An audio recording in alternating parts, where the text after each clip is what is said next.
And I can't keep stressing it enough that we ask for everybody to come to the council meeting 7 o'clock Tuesday. Strength is in numbers, and we need you to come out. We also have the surveillance tape was taken at Lodge's restaurant, and we have one of the owners, Ms. Brenda Willer, here. Now we're gonna let the powerful man come up and speak. This brother been doing this all around the world. We got called Brother Larry here, and this is my mentor in this struggle. So come on, Brother Larry. Larry always like, nah, you go ahead, you talk. I talk too much. Come on, brother. Thank you, brother. All right. Ronnie. Holloway. Ronnie. Holloway. Ronnie. Holloway. Ronnie. Holloway. Ronnie. Holloway. Ronnie. Holloway. Now that name, because see, I really said everything I had to say on the picket line. But that name should be all over our community. If people don't know nothing else, they should know we want justice for Ronnie Holloway. We should be able to go in the bar and they be talking about Ronnie Holloway. We should be able to go in the club and they talking about Ronnie Holloway. We should be able to go in the church and they talking about Ronnie Holloway. The school children should be talking about Ronnie Holloway on Monday. We should be able to go in the mosque and the imam is talking about Ronnie Holloway. We should be able to go to work and people at work be talking about Ronnie Holloway, because that's what we really hear about today. We want justice for Ronnie Holloway, and we got to make Ronnie's name a household name. And if we got that video should be played everywhere and anywhere. We should put it on a CD and make 1,000 CDs and pass them out to people and say, take this CD home and don't watch American Idol, watch this story of what happened to Ronnie Holloway. That's what people should be watching. Now I'll give some money, I'll make a contribution to the CDs.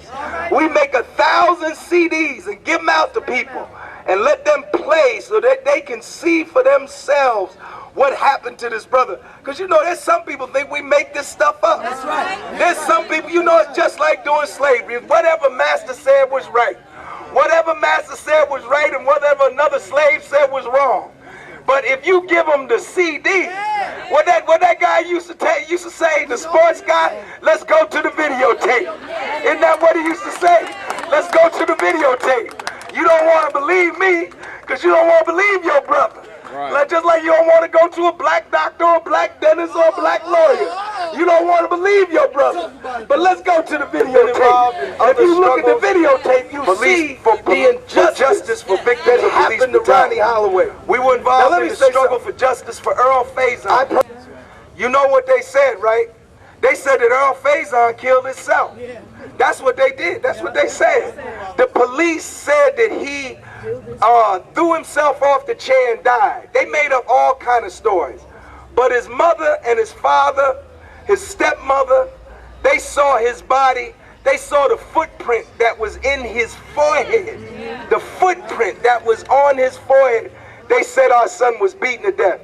And we stuck by the family. We didn't believe what the authorities said, because as soon as a police director said he wasn't a victim of police brutality, the elected officials said he wasn't a victim of police brutality. As soon as the police director said he wasn't a victim of police brutality, the newspapers said he wasn't a victim of police brutality. And then the newspapers got funny. They, you know, what happened to him the night he died didn't have nothing to do with his previous history, but every article they wrote, they tried to vilify the victim. Earl was dead. The 5 cops that killed him was alive. But every time they wrote a story, they said the former parolee, the former convict, the this, the that. They even made his picture look darker than he really was in the newspaper, because you know, to be black is to be a criminal in America. They made him look darker. He was too light, so they had to darken the picture to make him look more ominous, make him look more evil, because to be black is to be evil. Go look in the dictionary. Everything black, everything negative is associated with black, but everything white is associated with good and purity. But you know, we know that that is not the truth. We know, and that's what they're going to try to do to Ronnie. They gonna try to vilify him. They gonna try to make the victim look like the criminal and the criminal look like the victim. And y'all got to be sophisticated enough not to go for it. Now, those of you who are standing strong now, you got to stand strong till we finally get justice for Ronnie, no matter how long it takes. You can't be out here wavering. When they start making up all these stories, you can't be out, well, maybe he shouldn't have did this and maybe he shouldn't have did that. What he did didn't have a damn thing to do with it. They beat this man unjustly. He shouldn't have been beat the way he was beat. And we shouldn't let that happen in our community. So we got to stand up, brothers. And I'm calling on the black men in our community in particular. We got a special role to play. We supposed to be the leaders in our community. So it's time for us to stand up and lead. It's time for us to stand. Now, this is not to be negative against the sisters. Look, the sisters is out here. There are probably more women standing out here today than there are men. It's time for us to get our brothers back in the struggle the way we was during the 60s, when we had the Black Panther Party and the Committee for a Unified North and the Black Liberation Army and all those other groups. Got to get the brothers back out here. Put down that dope. Put down that reefer. Put down that alcohol. Get your mind right. Get your mind clear. You can't fight for justice if you dizzy and in a fog and if you high. Sober yourself up. Tuck your pants, tuck your shirt in your pants. Pull your pants up and start leading the community. Our women want you to lead. The women, will believe it or not, they want you to lead. I was in the parade today. We was gonna let the sister carry the red, black, and green flag in the front. The sister said, no, we want that brother, that big, strong, tall black man over there to carry the banner. The sisters want you to lead. So lead. Clean yourself up. Straighten yourself out. Clear your mind up. And get involved in the struggle for justice. I ain't trying to tell you what to do, but you know I'm telling the truth. You can't be high and be in the fight. You high and in the fight, you gonna get somebody else hurt. You got to be clear-minded. So we need you to get back involved in the struggle, brothers and sisters. Need you to, the brothers and the sisters together, men and women together. And we need everybody in the community, black, Latino, white, everybody can be in this struggle. But we know that this problem happens in our community in particular. You don't have 99% of the victims of police brutality. They're not from Deal and Livingston and Alpine, New Jersey. They are from where we live. So, let me just end with this.